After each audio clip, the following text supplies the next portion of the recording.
আল্লাহ পাক তার প্রতি রহম করুন যে আমার এই কথাগুলোকে অন্যের কাছে পৌঁছে দিবে। নবীজির ভাষণ। এরপর নবীজি বলছেন, জেনে রাখো নিশ্চয়ই তোমাদের পরস্পরের, মুসলিমদের পরস্পরের সম্পদ, পরস্পরের রক্ত, পরস্পরের এই যে জান মাল ইজ্জত, এগুলো একে অপরের জন্য হারাম।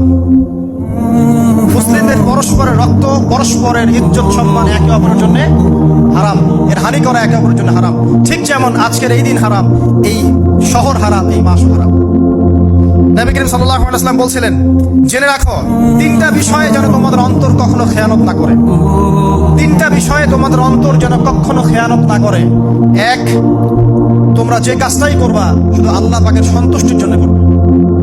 তোমরা যে কাজই করবে শুধু আল্লাহর সন্তুষ্টির জন্য করবে। তোমাদের শাসক বর্গের কল্যাণ কামনা করবে। তোমাদের শাসক বর্গের কল্যাণ কামনা করবে। 3 নাম্বার, মুসলিমদের জামাতকে আঁকড়ে ধরে রাখবে। মুসলিমদের ইউনাইটেড কমিউনিটিকে আঁকড়ে ধরে থাকবে। এই তিনটা বিষয় পালনের ক্ষেত্রে তোমাদের অন্তর যেন খেয়ানত না করে।